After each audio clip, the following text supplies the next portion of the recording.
It's kind of like the MMA in its early stages. Now boxing has a stratification, and the stratification helps to build super fights. See, it's a business.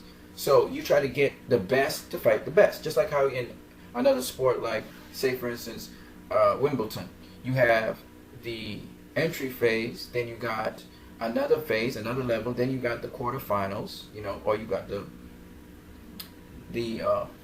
round 8, round 7, round 6, or whatever. Then you got the quarterfinals, and then you got the semifinals, and then you got the finals. This is to basically filter out the best so they can fight the best. So when I hear people say, oh, the guys back in the day, they had 200 fights, 300 fights. Yeah, that's because boxing wasn't as organized as it is today, right? And yeah, they had, I think the amateur program got more developed as time went along, right? But and guys used to fight sometimes 300 fights, sometimes 200 fights in the amateur program as well. But you got to understand boxing has evolved. And when people started to notice, look, man, look, at the end of the day, all these extra fights don't make no sense, right? Why am I fighting all these pro fights? We're not making a whole lot of money off of all these pro fights. Some of these pro fights happen in clubs and bars and stuff. Why don't we just have these dudes perfect their craft by sparring each other? So we're going to deal with sparring. So sparring became a science. And then what they realized was, on average, every year, a boxer will face 2 really good opponents for the entire year. They're not going to face like 4 or 5 or 6. Sometimes they do. Sometimes they do, right? But that's for 1 year. And then the next year they face like none, or sometimes they face like 1. So on average, when you look at a boxer's career, they fight on average 2 really good opponents every year. Sometimes some of them fight only 1, and all the rest is just bums, straight up bums. Bum club of the month. So I'm just saying that based on that science, when you reach the super fight level, you fight 1 or 2 or sometimes at most 3 really good fighters every year, right? Gennady Golovkin is at the stage in his career, for instance, where he's now a world champion. He's now being recognized. He's now building up to super fights. So he's going to fight less and less every year and look to fight bigger and bigger opponents every year. That makes sense to me, right? So the science of boxing has changed, and I wanted to just share this with you guys. And furthermore, to show how incredible Floyd Mayweather's resume is. Okay, so he was fighting, little cab drivers and stuff coming up the road here. And then he started fighting a little bit more skill to challenge different things, perspective on different things.